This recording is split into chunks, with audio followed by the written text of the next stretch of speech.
Howdy fellas, hope your week's been going great. I've been tinkering around back in the junk room. Been working on a little set of kitchen knives for a gift for a friend. This is a 6-inch Russell Green River butcher knife with maple handles. I got the antique gun stain on it, finished in true oil. Also working on it's a ripper knife, they call it. It's a real thin pointed blade, makes an excellent boner, slicer, whatever you want to call it, and also with curly maple handles and the antique gun stain. I'm really partial to that reddish brown color it gives, and this is a 4-inch bare tooth patch knife I'm making to go with that set. You know, a lot of people say, oh, you're buying those blades and handles and just putting them together. That's true. But when you sit back here and you actually glue these things up and you use a hand saw, coping saw, to rough shape these, the only machine I'm really using beside a drill to drill the pinhole is an 1.5-inch belt sander to do the final shaping.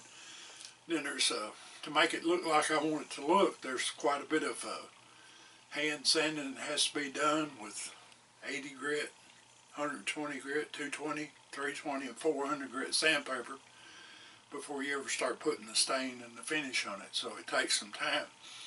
A lot of people say, well, why don't you, I want one of those knives. Well, truth be known, most people's not willing to pay what the price would be on it, because you know, it's quite several hours of sitting back here messing with this stuff to finish one. And I got the bright idea a couple of years back I'd make some and sell them. Well, I did sell, I don't know, several, and then about a year ago I had a guy tell me, yeah, I want that knife, one of these ripper blades, antiqued, or got a patina on it plus a little sheath. What do you want for that? I told him, said, I'll take it. A year later, and I'm still waiting for him to make arrangements to pay for it. So that gave me a bad taste in my mouth, and I'm not, somebody was to hand the money to me and say, make me one, it'd be a different thing, but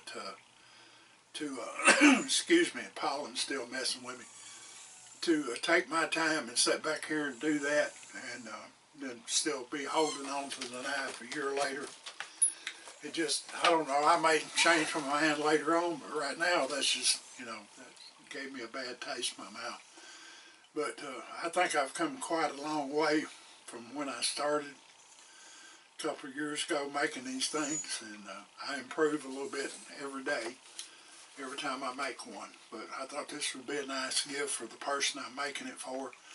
And Tommy Litchfield, if you watch his video, Buzzsaw is trying to eat the knives again. Tommy gets a big kick out of Jake investigating everything I do. So I thought I'd just show you what I've been up to lately. I ought to be outside shooting my muzzleloader, but today it's kind of damp and threatening to rain, and flintlocks don't work well in the rain. But anyway, like I said, I hope your week's going great. God bless you. Jake and I appreciate you watching. Keep your powder dry. Mind your top knot, Pilgrim.